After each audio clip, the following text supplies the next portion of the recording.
Отлично. Trump guilty on all counts. Jury hands down historic conviction in hush money case. Donald Trump was convicted on 34 felony counts of falsifying records to cover up a sex scandal that threatened his ascent to the White House in 2016. He is the first American president to be declared a felon, a stain he will carry as he seeks to regain the presidency. Can Donald Trump still run for president?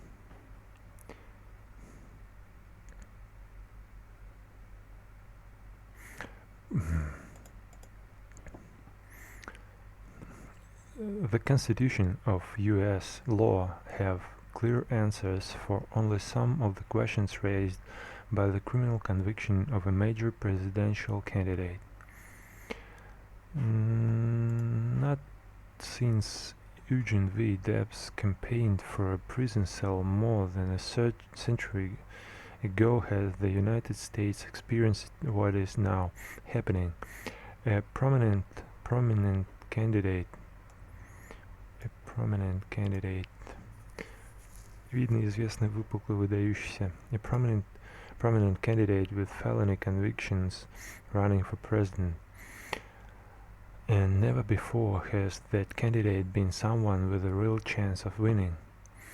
A Manhattan jury convicted former President Donald J. Trump on Thursday of falsifying business records to cover up a hush money payment to a porn star. He has been charged with dozens of other felonies across 3 additional cases, 2 federal and 1 in Georgia. For now, he faces no formal campaign restrictions and he remains highly competitive in polls, but his sentencing on the New York convictions is approaching on July 11. The other cases are still looming, and the Constitution and US law have clear answers for only some of the questions that have arisen and may still arise. Others could bring the country into truly uncharted territory with huge decisions resting in the hands of federal judges. Here is what we know and what we don't know. Can Trump still run after his conviction? Conviction — это обвинение, да? This is the simplest question of the bunch.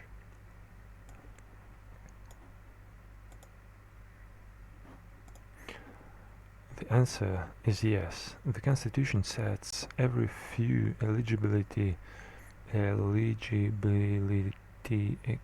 requirements.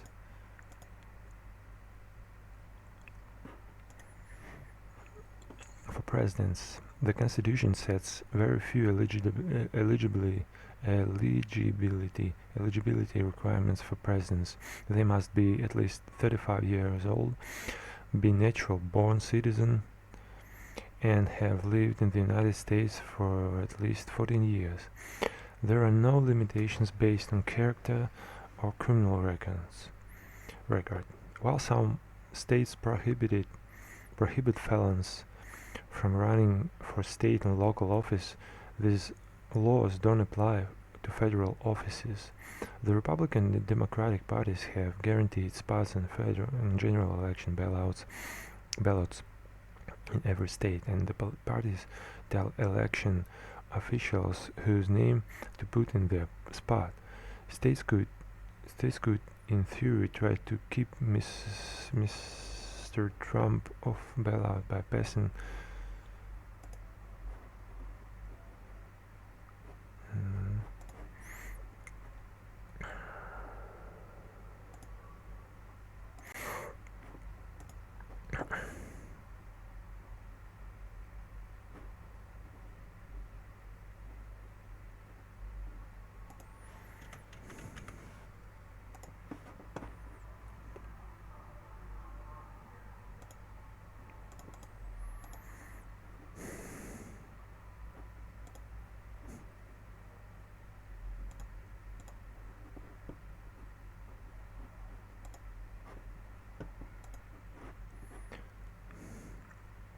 The Republican and Democratic parties have guaranteed spots on general election ballots in every state, and the parties tell election officials whose name to put in the spot. States could, in theory, try to keep Mr. Trump off the ballot by passing legislation requiring a clean criminal record, but this would be on legally shaky ground. "We let states set the time, place, and manner of elections," said Jessica Levinson, a professor at Loyola Law School who specializes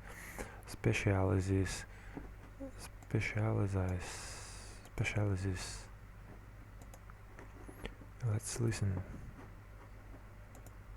Specializes. specializes in election law. "But I think the best reading of our Constitution is you don't let the state add new substantive requirements."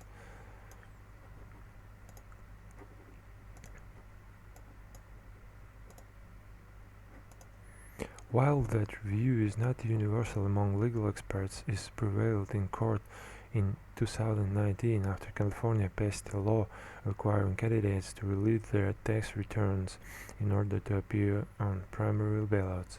A federal district judge blocked the law from taking effect, saying it was most likely unconstitutional. The California Supreme Court also anonymously blocked it as a violation of the state's constitution, and the case never reached the U.S. Supreme Court. What about the 14th Amendment? The Supreme Court ruled anonymously in March that states could not keep Mr. Trump off their ballots under Section 3 of the 14th Amendment, which disqualifies people who engaged in insurrection or rebellion after taking an oath to support the Constitution. Numerous lawsuits had argued that Mr. Trump's actions before and on January 6, 2021, which are the subject of 2 criminal cases against him, but not the one in which he was convicted, met this bar. In December, the Colorado Supreme Court found him ineligible, and Maine Secretary of State did the same. But the Supreme Court, led by a conservative supermajority with 3 justices appointed by Mr. Trump himself, concluded that only Congress had the power to enforce Section 3 against candidates for federal office. 4 of the justices, including the 3 liberals, wanted to allow a wider range of options for disqualification.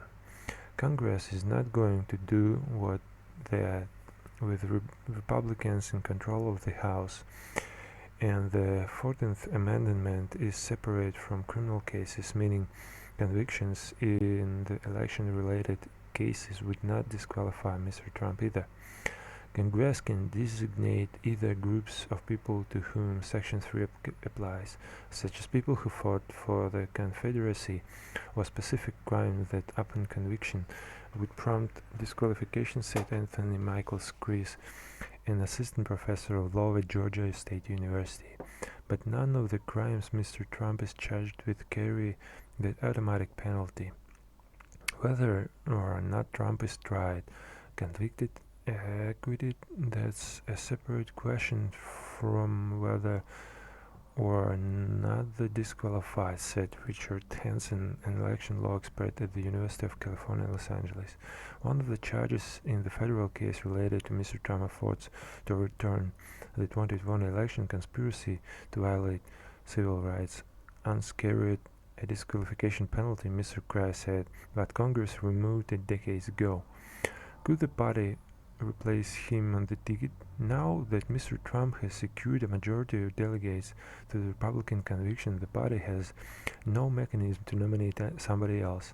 Under the party's official convention rules, if a delegate tries to support someone then other than the person the primary results bound them to, such support shall not be recognized.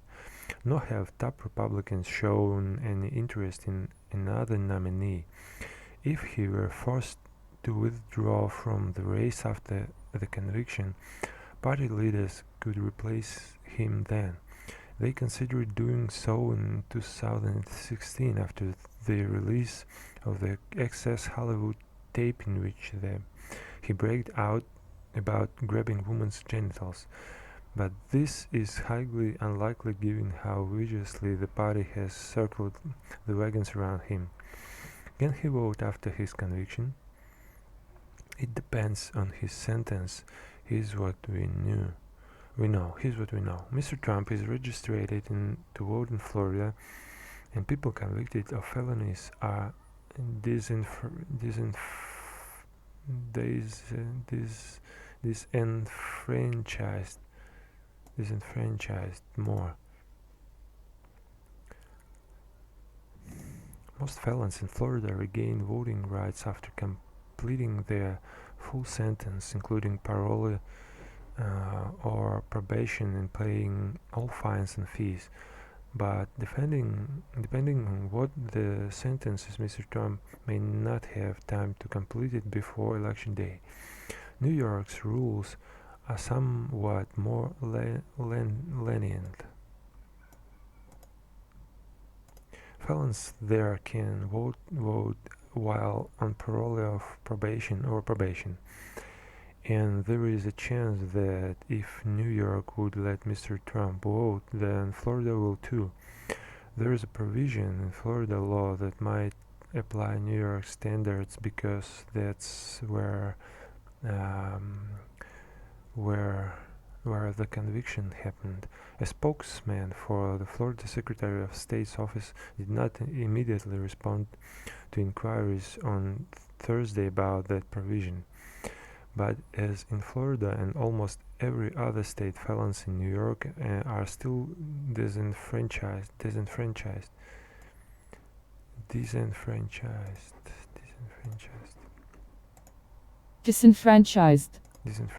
while in prison. So if Mr. Trump is imprisoned, he would be disenfranchised regardless. That would put him in the extraordinary position of being deemed fit to be voted for, but unfit to vote. He could petition for clemency, which would require the approval of Florida's Governor Ron DeSantis, who ran against Mr. Trump in the Republican primary, and 2 Florida cabinet members.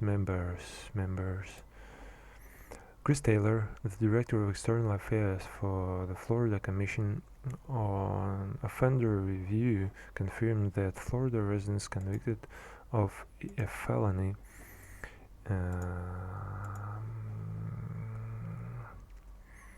could apply to have their voting rights restored through that process, even if their conviction happened outside Florida. What happens if Trump is elected from prison? No one knows. We are so far removed from anything that's ever happened, said Erwin Chemerinsky, a constitutional law expert at the University of California, Berkeley, is just guessing. Legally, Mr. Trump would remain eligible to be president even if he were imprisoned. The Constitution says nothing to the contrary.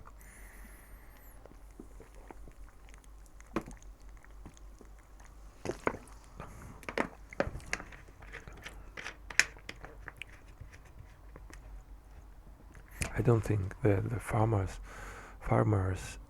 ever thought we were going to be in this situation, Professor Levinson said.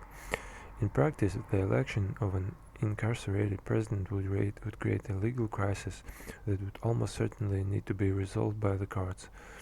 In theory, Mr. Trump could be stripped of his authority under the 25th Amendment, which provides a process to transfer authority to vice president if the president is unable to discharge the powers and duties of his office.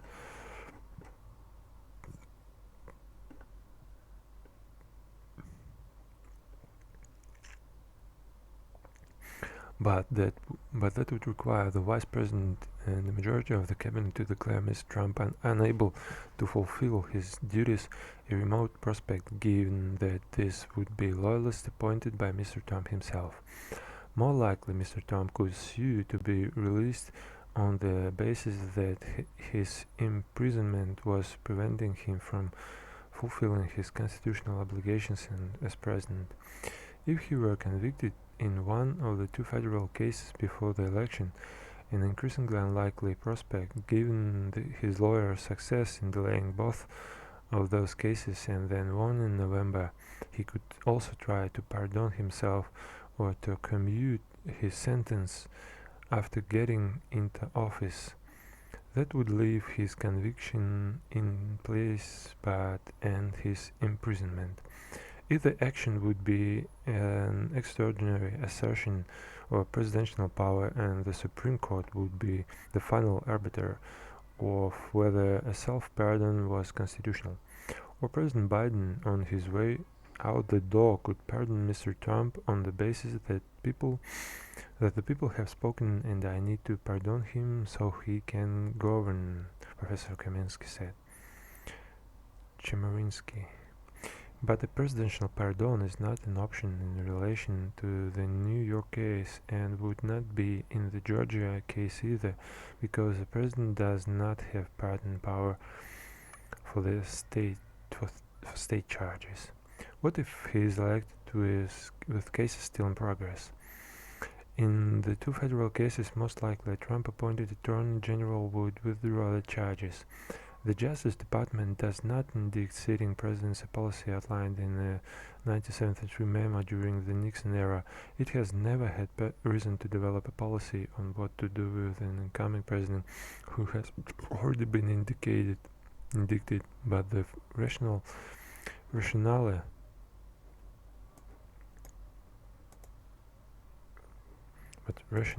for not indicting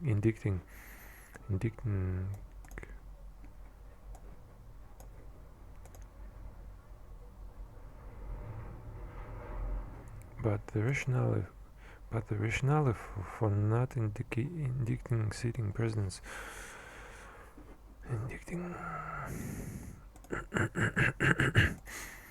that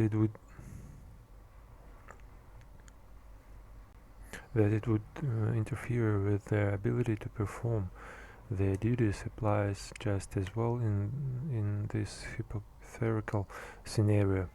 The reasons why we wouldn't want to indict a sitting president are the reasons we wouldn't want to prosecute a sitting president, said Professor Chemerinsky, who has disagreed with the department's reasoning.